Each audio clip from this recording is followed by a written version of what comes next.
When two when two Leo women gather in one spot, we both have some lane. Lane? Is that what's the word? Maine. Mane. Maine. Mane. We both have a mane. And we decided to wear our goddess silk robes to represent, yeah, sister, you're rocking that one. Oh, I love this To color. represent, yeah, So good. sovereignty, the color of gold and I feathers. like the heart sovereignty because it has this touch of green, this like green gold. Yes, heart sovereignty. You see, the wisdom of Saraswati codes already are being channeled. And my robe is, you got to see it from the back. It's the Hathor. Okay, everyone this way. Yes, there you go. Hathor robe, Her sweet little ears. which is the symbol of you can prosper and be nourished. Burnout is optional. Why you would choose it, why any of us choose it, is a mystery. Is a mystery, right? Yeah, the conditioning is strong of being attached to struggle, which is very different from endurance, right? And fortitude.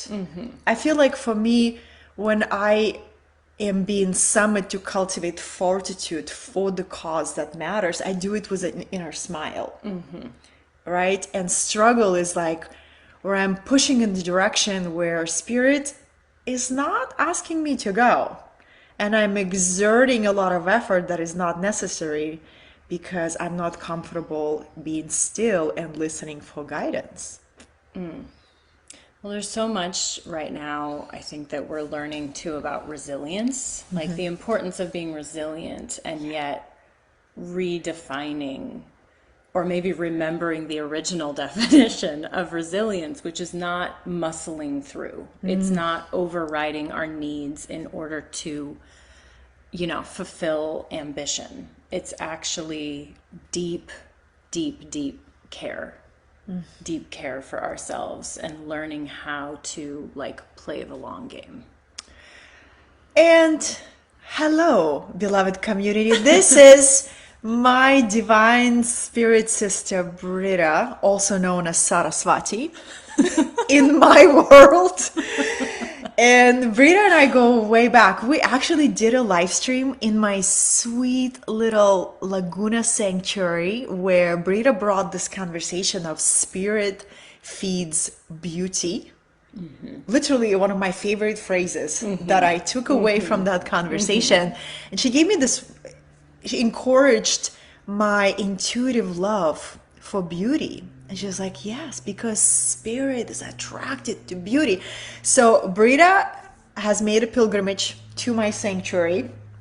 And we spent a sweet day yesterday just connecting with each other. We have beautiful sisterhood and a beautiful friendship through the years. And we've been learning from each other. We've been learning together. And now we're truly as allies. I see you as my ally. Yeah, a sacred ally. And more than anything, Britta has just accepted, well, she offered her support of my upcoming Peru retreat, and we finally made it concrete and real. It's happening. This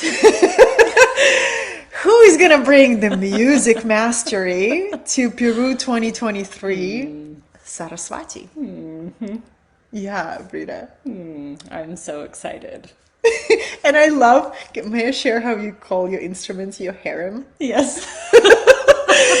Yesterday she said, I have one primary partner, which is her amazing husband, Ben, and a harem of musical instruments.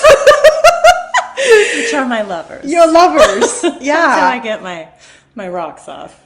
When and my socks are off and whatever else is off when I listen to her play and sing. It is so inspiring. And what I appreciate about you, beloved sister, that I shared directly, and then whenever I speak about you when you're not in the room, is that you have a natural talent. And you don't stop there. You take a natural talent and you continue to amplify it through devotion, discipline, and dedication. Mastery only looks effortless. It's very, it only looks like you just pick up an instrument. There is like weeks and days and months behind the scenes that Years, actually. years, thank you. Lifetimes. Lifetimes. Yeah. So this is why we wanted to bring these two wisdom streams in this transmission.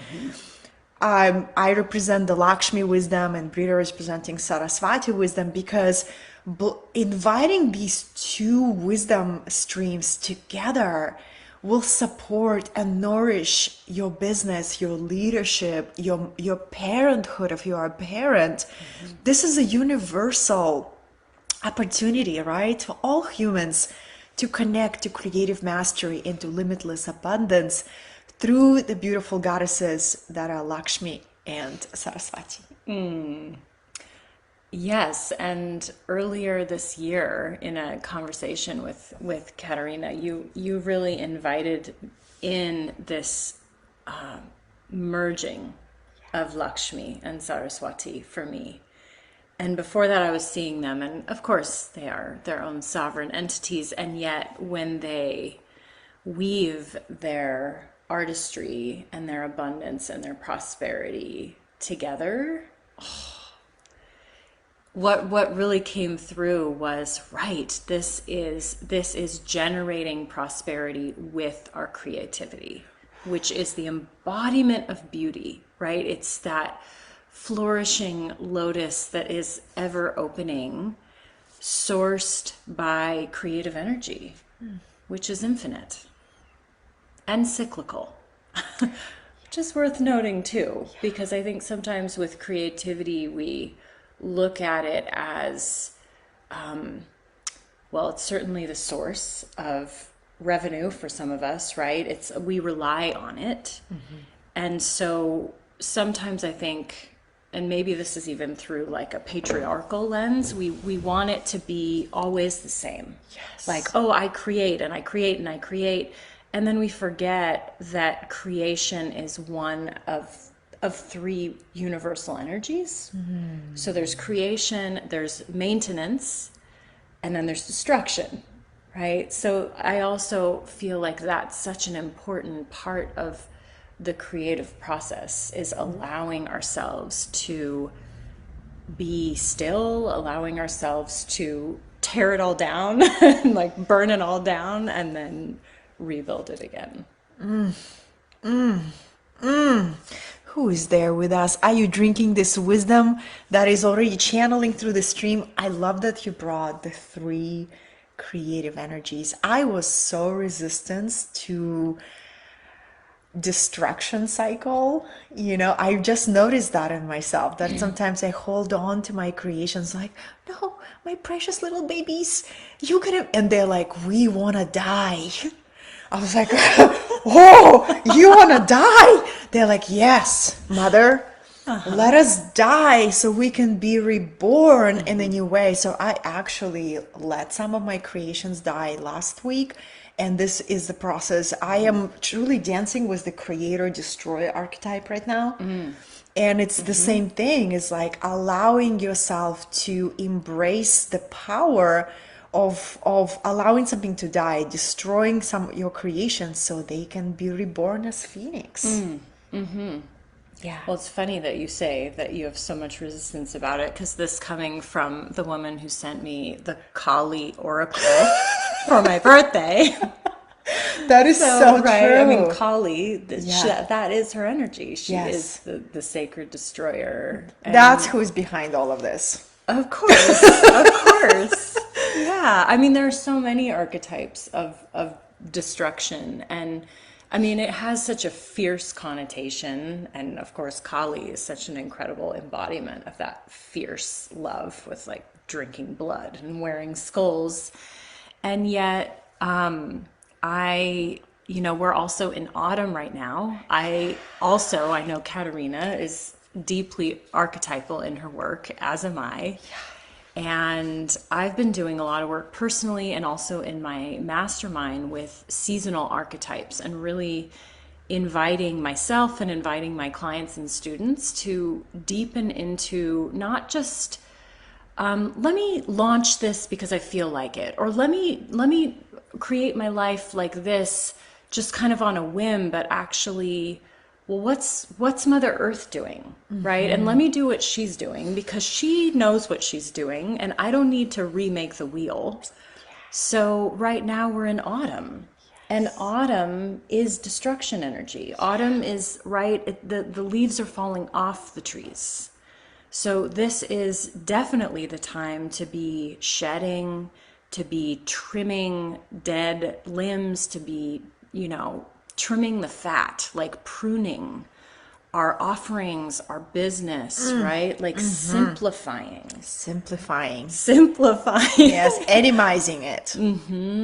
Yeah, becoming essentialists. I love that you said that, Britta. Yeah, I'm not a stranger working with Kali, but I feel like for me, Kali, she's been pruning me. Like I invoke her to just destroy the limiting beliefs and ancestral programs and any kind of connections that are not in full resonance. But when it came to my creations, I kind of like kept it in the secret closet. I was like, just don't touch my creative babies. And just the last week or 2 weeks ago, I saw it as a way I was holding myself back. And I said, oh, just how I enjoy the death and rebirth cycle that happens every month on the moon cycle, my creative babies desire that regeneration. So it's when we prune and trim the fat, right? Removing the excess from our businesses, offerings, leadership, they can breathe, and there is a space for innovation to come in. When we are full, right, there is no room for innovation, and innovation really comes to the empty cup.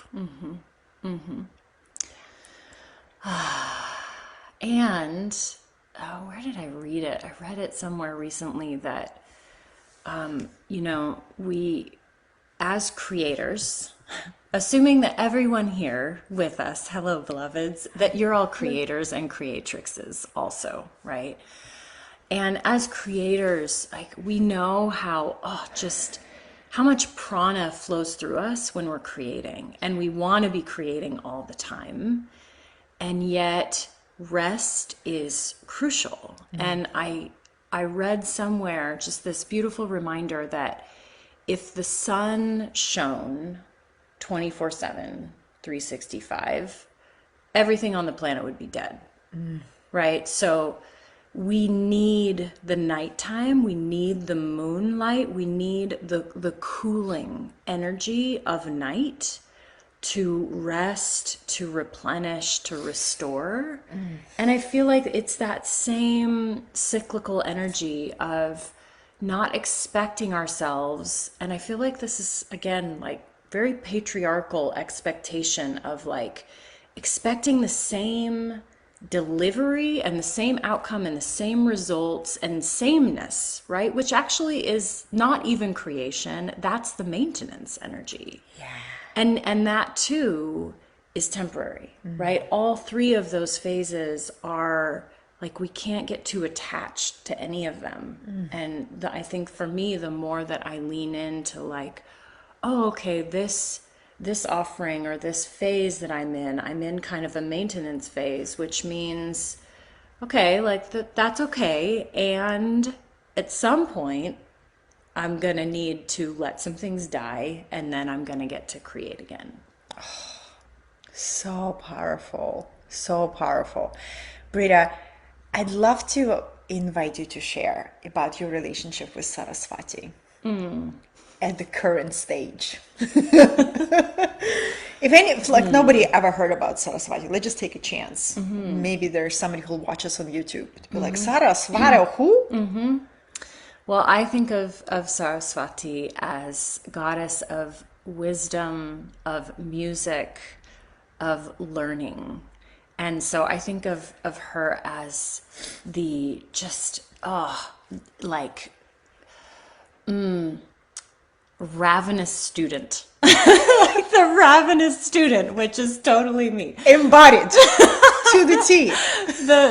And such a also embodiment of beauty, right? So everything, and I think it talks about in The Mother, the beautiful little booklet by Sri Aurobindo that we both acquired at the exact same time. Katerina reached out to me and was like, this little booklet. And I was like, I just got that little booklet. So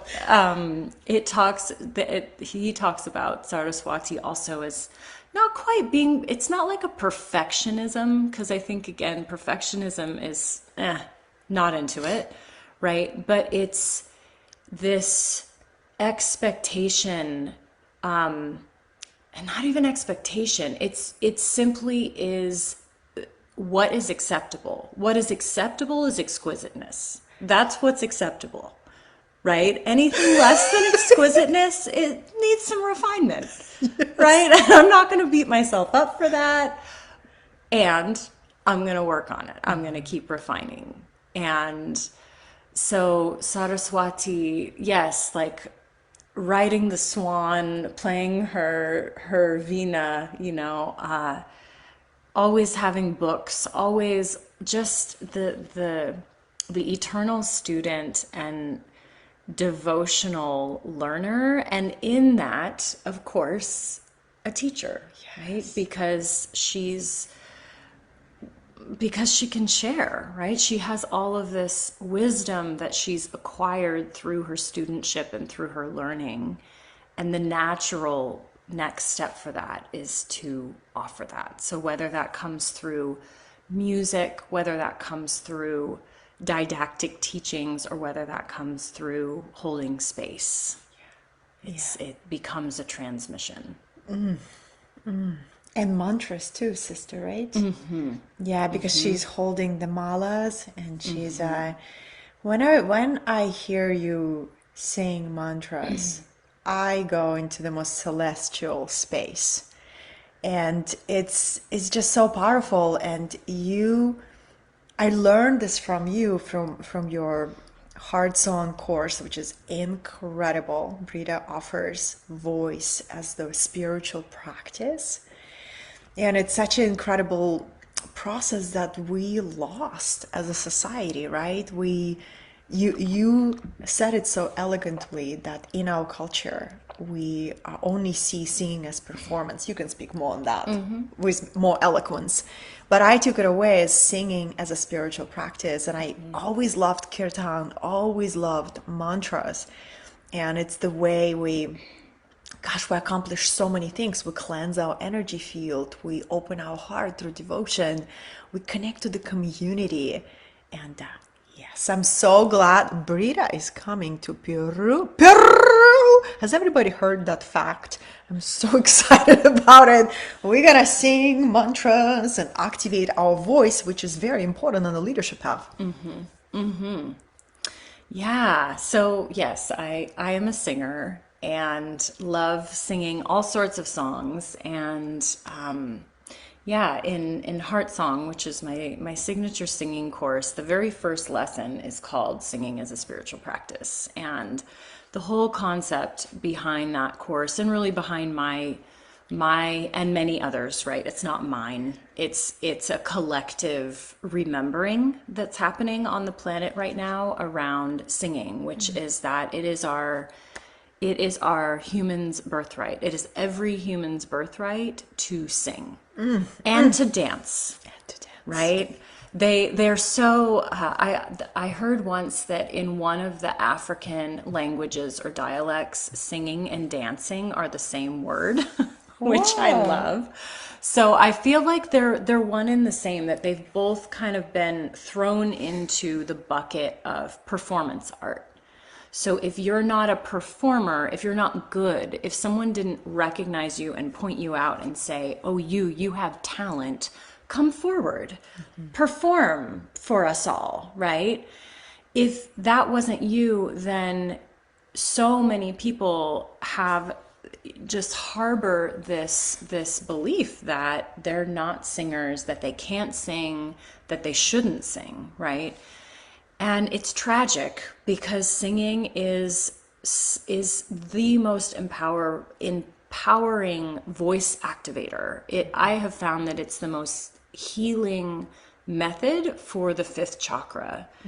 And through activating our voice through song, right? Even if you're not a singer, even if you're not interested necessarily in developing as a singer, if you can get more comfortable in your singing voice, you are going to be a better speaker. You're going to be a better parent, a better lover, a better friend, a better leader, a better writer, right? You're going to learn about language and about communication and about manifestation, because all of that lives right here in the fifth chakra.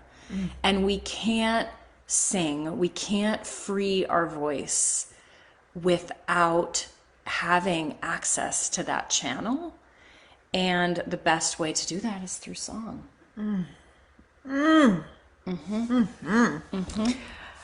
Let's take a look at the comments, because we have some amazing community. Hi, everyone. Hi, friends. Hi, friends. Thank you so much for being here with us.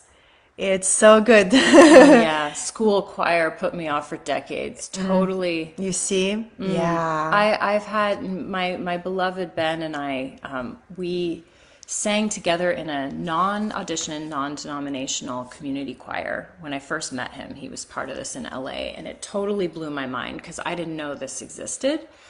And then we moved to Santa Barbara together, and we ended up starting our own choir because there wasn't one.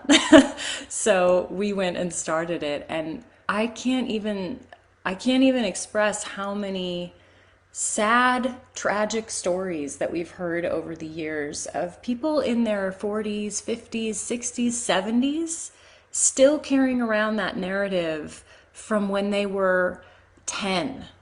In choir, told to go move to the back and mouth the words. Right? So it's that it just kills the spirit, right? And I really feel, okay, so back to Saraswati, right? Like singing and dancing are the most primal creational forces, and we all have access to them. Right? I mean, most of us have access to our voice and to our body to be able to get up and move and to make noise and to sound and to sing. And that moves energy like nothing else. So yeah, we're going to do that in Peru. We're going to be doing some voice activation. I'm so excited. So excited. So excited. We are doing it. Shall we bring Lakshmi into the conversation? Oh, yes. Okay. Oh, yes. Yes.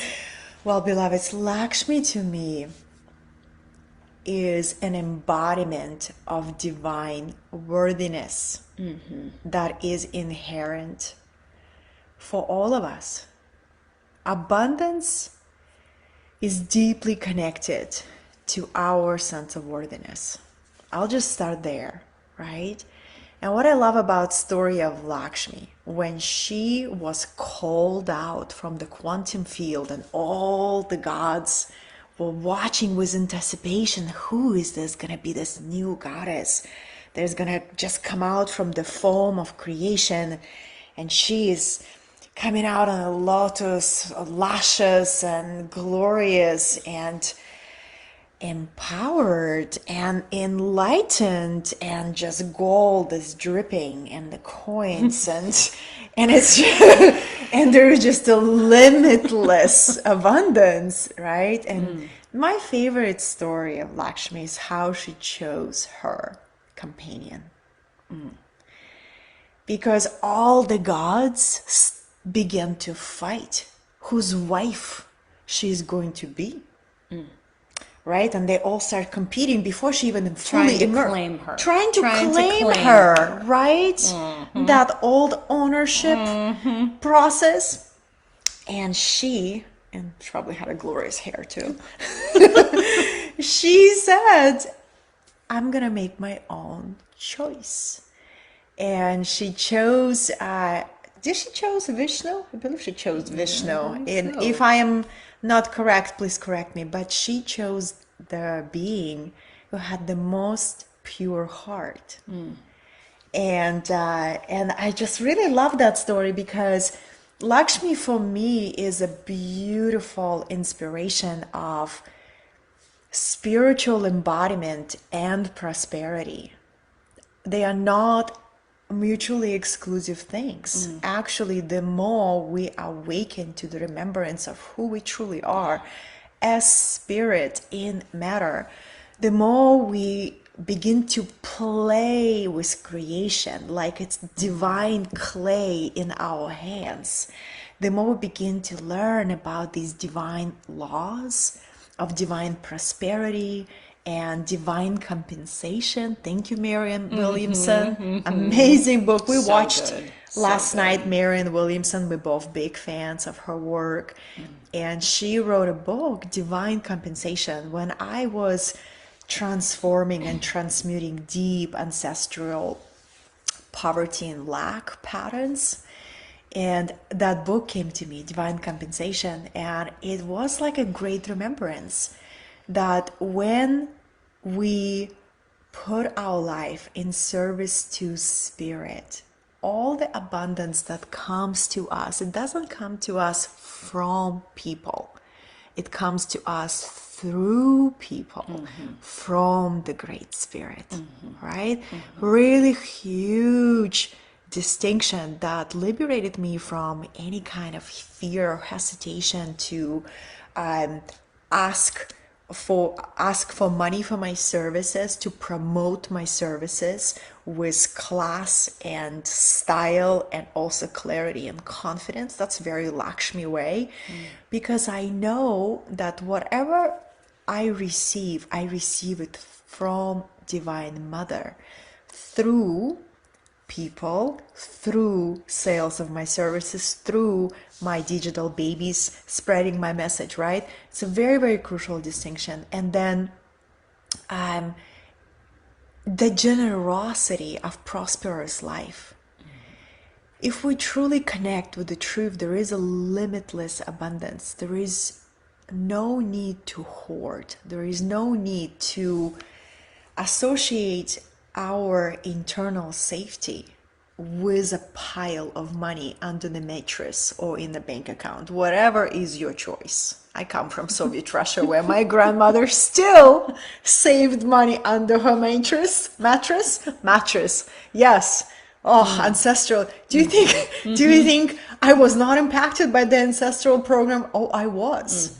And for so many years, I worked so hard to create external safety because I grew up in Soviet Russia with, things collapsing every week, and a recession and inflation was every 2 years.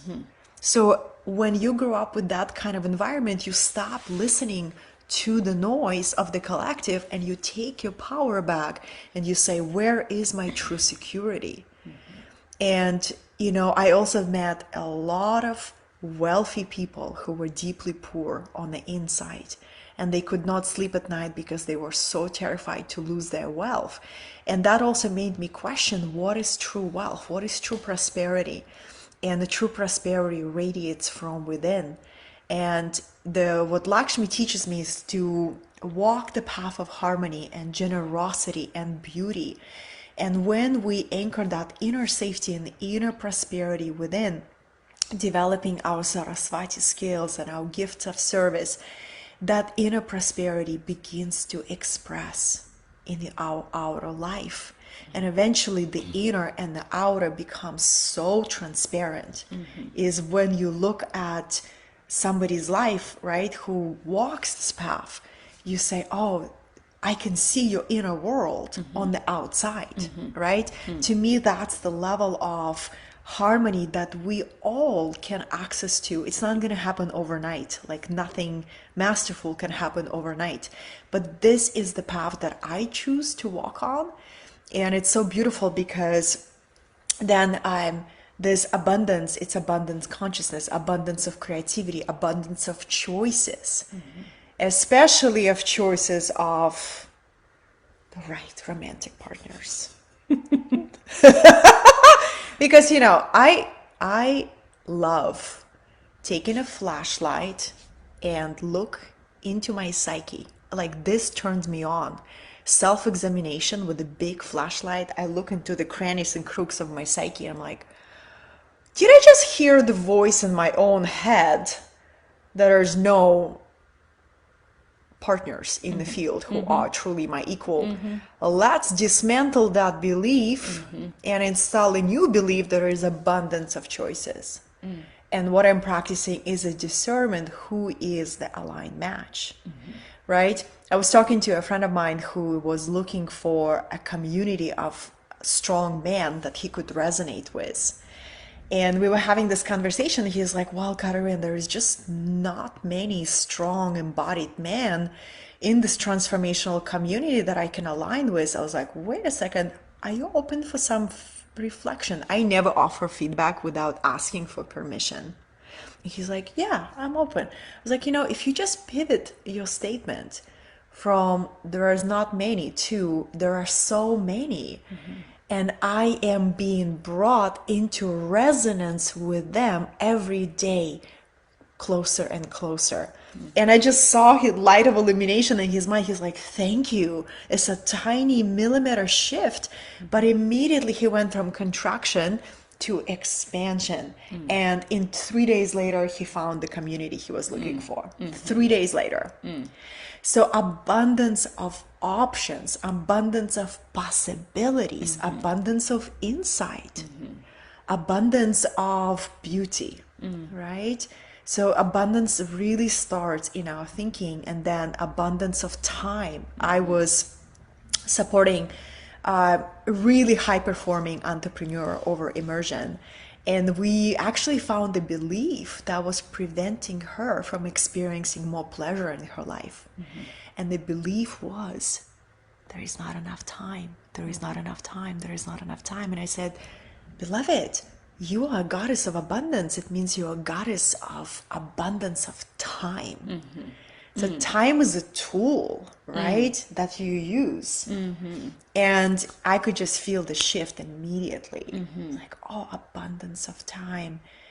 Yes. So that makes me think, well, I have several things that are flourishing. So one of them is, Gay Hendricks in The Big Leap, which I know you're into, and he talks about Einstein time, which is that we make time for everything and anything that is most important to us. And in that way, we make time. That phrase shows us that we are manufacturers of time. We literally can make time, and we do make time for what we prioritize. So that to me is such an empowering shift. Instead of there's not enough time and I don't have enough time, like if I'm not making time, it's because I'm not making the time for it. And then when you were talking, it made me think about the difference between wealth and prosperity, and that the way that you described it with that transparency, like it feels like when there's true prosperity, that is reflected on every level, right? And we've talked about this before, like how prosperous is my relationship with my husband? How prosperous is my relationship with my family? How prosperous is my relationship with the earth? Right? How prosperous is my relationship with time? Right? So it's not just the amount of dollars in my bank account and my thinking around money and around prosperity and abundance, but it's a holistic picture. And then in juxtaposition, when I think about wealth, there can be, for me, I mean, it feels like wealth is very specifically like dollars, assets in the accounts, net worth, and it reflects nothing, zero about what's in our spiritual bank account, right? Like how prosperous we feel with all the different facets in our lives. And I love that you said that, because I feel like that transparency piece of like how far reaching is the abundance. And if it's, I mean, we hear this all the time. How many wealthy people in the world are miserable and committing suicide all the time? And then at the same time, how many of us are guilty of having this belief, conscious or unconscious, that like when I have X, I will be happy. Right? That's one of the classic recipes for disaster. Yes. When I have X amount of clients or amount of dollars or success, right? We should talk about definitions of success. Yes. But, then I will be happy, that formula. And, I mean, how many times do we have to see that code is broken? Yes. Right? That code is broken. Yeah. And a new code is being reborn through you and I, beloved community. We are writing a new myth, and the new myth is prosperity is magnetized to you being in your joy. Joy is a new myth. It comes to us from Galactic Maya transmission, which, when I was brought to that work in 2020, they say that Galactic say the new myth is joy. So if you follow what brings you the highest joy, you're going to be attracted to synchronicity, and your allies will show up and you will be supported. So it's really, really powerful. And that brings me when Britta was blissfully resting on my couch yesterday. I asked her, I said, sister, and I was on the other side, and we were reclining like in ancient Greece. We were like two cats. We were like two cats, totally. Totally. Well, we lead and then we luxuriate and rest. Like two lions. We're both Leo, so our birthdays are just a few days apart. And even our gene keys, our gene keys chart has so many mutual codes. It's just amazing. Amazing. It's amazing. So, okay, I'm getting to my point slowly with humor. This is a Lead great... and luxuriate, though. I have to just put a Yes, please. bookmark on that, because I love some alliteration. You love that? Yeah, I think that's a new code. That's a new... Lead and luxuriate. It's the title of my new program. Success. Success. I asked sister, what does success mean for you? And she said... I said success to me means that I am being used. Like I am being well utilized by Creator, Creatrix, Divine Mother, that I feel that the universe is like squeezing me out like a sponge. Like, ooh, let's get all those delicious droplets out of this one, because she's got a lot of nectar in there, right? And that I'm being well utilized. That's my deepest prayer, that I feel like I'm being well used, and that when I walk on from this lifetime, that I feel like my gifts have been used, and like I wasn't afraid to show up and offer them, and then that they were well received, right? That there was actually impact.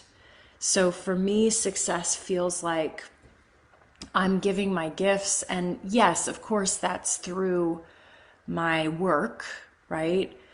And it's also through my marriage, and it's through my friendships, and it's through my community, right? That I'm giving all the gifts that I have to give, and that they're being received. And that in that dance of giving and receiving, that there is spaciousness, that there is spaciousness for all the play and all the study and all the, instruments for my harem of instruments that I have to, that I get to attend to. It's so glorious. It's so glorious. The harem of instruments. Okay. Hello. Wow. Look at all of these amazing comments. Hi, beloveds. We see you. We see you, and we are grateful for the gift of your presence. Let us know if you have any questions, and if we can be of service to you and ask. That's the heart-centered leadership is the servant heart, right? I love the metaphor being squeezed. Like I immediately thought of Hafiz, and being the wine in the under the feet of the winemaker, being crushed as a grape. So but that's like the sweetness of surrender, where the universe is your beloved, is your mother, right? And your surrender into the great hands to be remade anew. So beautiful.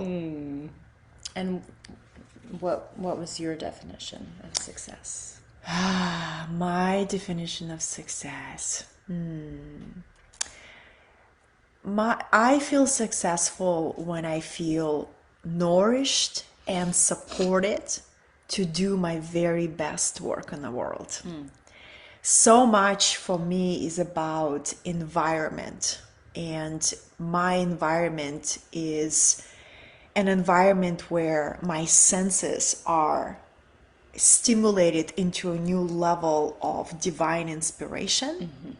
So I shared with Britta, I was like, I never been into building an empire or really focusing on 8-figure mark, 9-figure mark. That really is not important to me. My success is generating plenty of resources that give me the environment that really nourishes me. And as a Leo, I love to host. So I love hosting my allies and my community in the place that I weave, that when they step into my universe, they feel nourished too, and they refuel deeper chambers of their being, and then they go back to leadership. So that's to me, abundance is where I can create an environment of beauty, share it with others, and then the other piece is support. So I really love being supported. So I love magnetizing incredible masters. I love being connected to the network of masters and supporting all these different masters in my life, because they support me with their unique set of gifts, whether it's a body work or spiritual healing or a spiritual console, right? So it's being deeply nourished and being deeply supported and having my divine spaciousness. There is so much space on my calendar, and it's designed that way. So Not I by could accident. Not an accident. Yeah. So that's to me success, when I do my very best work in the world while having my spaciousness to contemplate, to be in my joy, to play, to frolic in the grass. And there is some frolicking in the grass happening. To travel. Being a creative being, I love change of scenery so much. So if I go to Peru at least once a year. There's new countries on the horizon. And I love going to other places because they hold the keys and the codes of that land. And every time I travel to a place like that, my Kundalini gets awakened in a new way. And this is why I keep making those pilgrimages, sacred pilgrimages. Yeah, that's to me abundance. So beautiful. And that brings up for me like the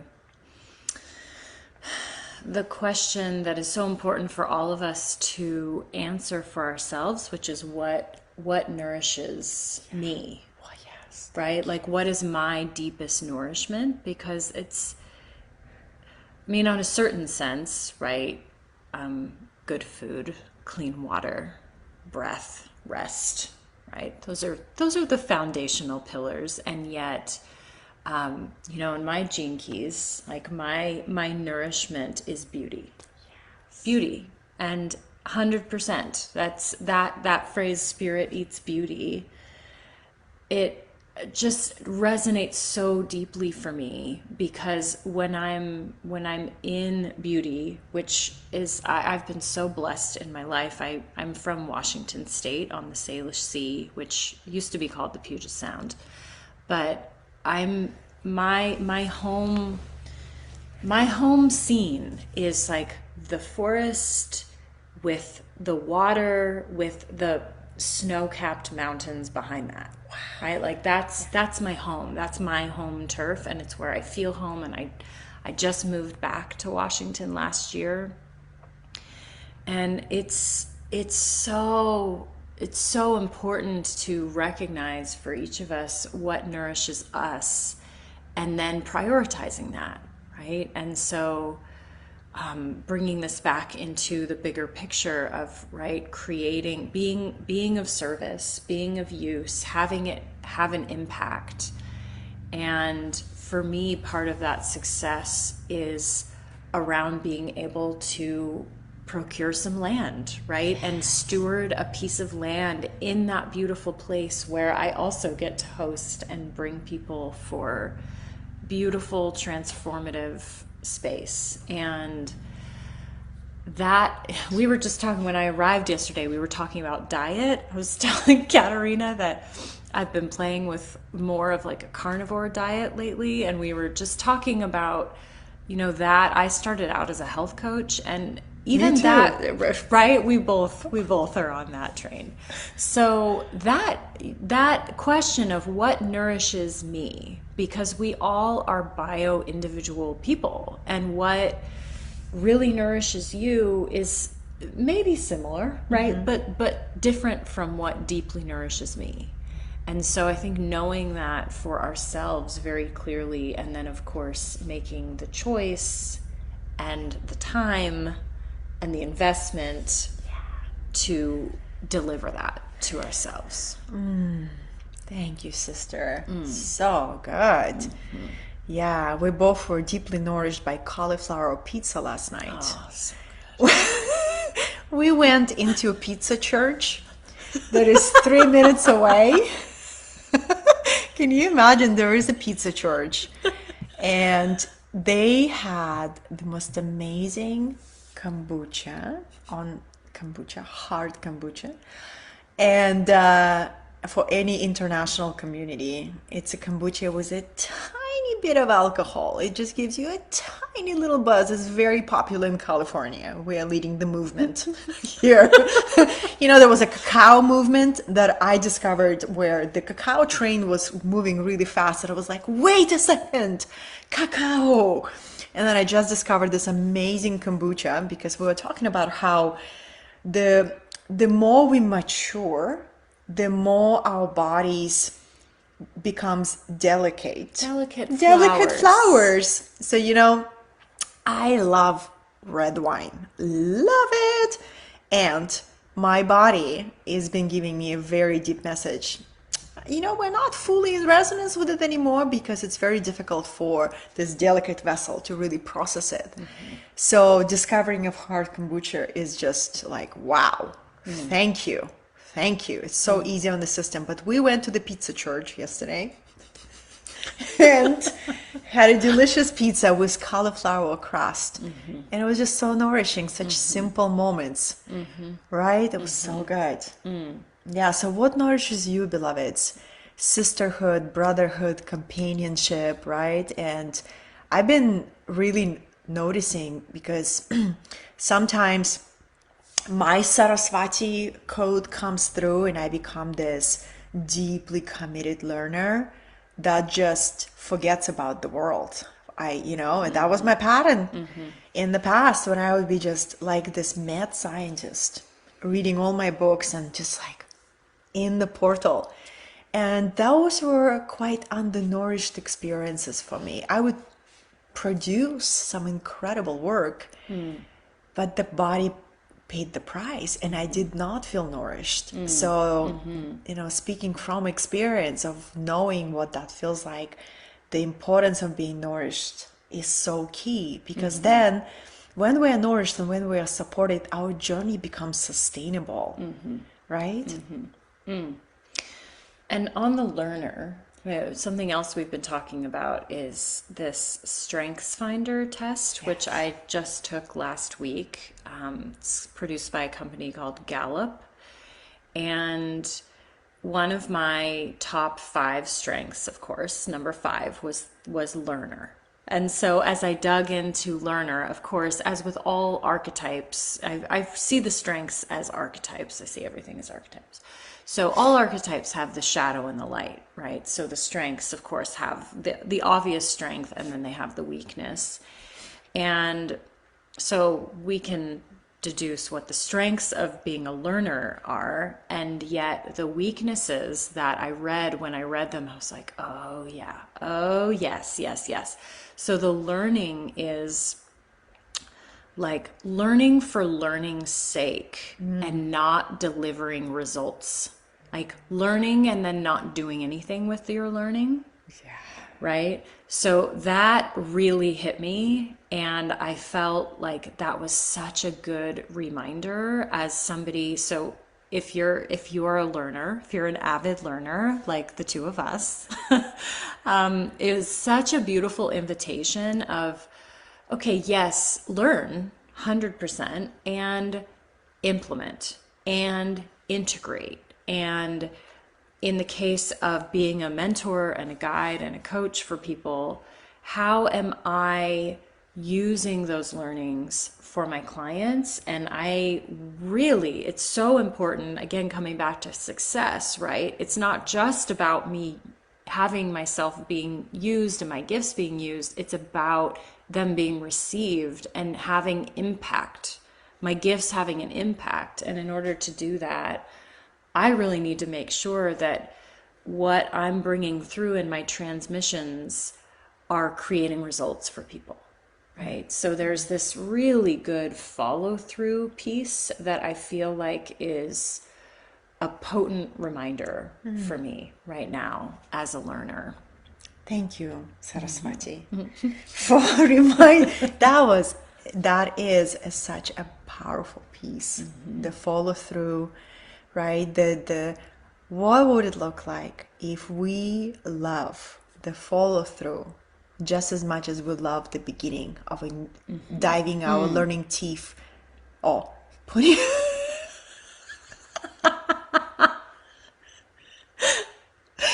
Digging our teeth? Yes, in? thank you. I love dive your teeth into it. Just That's what happens when I take a book that really pulls me in. I am in it for half of the day. I was like, where did she go? Oh, she's in the book portal. Yeah, exactly, sister. This was absolutely beautiful. Okay, we have been here in a timeless hour of 53 minutes. And okay, we were laughing, and it's just so beautiful, beloveds. Pizza Church, where you loved all of the Pizza Church. There's laughs, and you love all the messages. Thank you so much for being here. Maybe it's a good time to conclude. And sister, I'd like to let my community know that you have a badass podcast.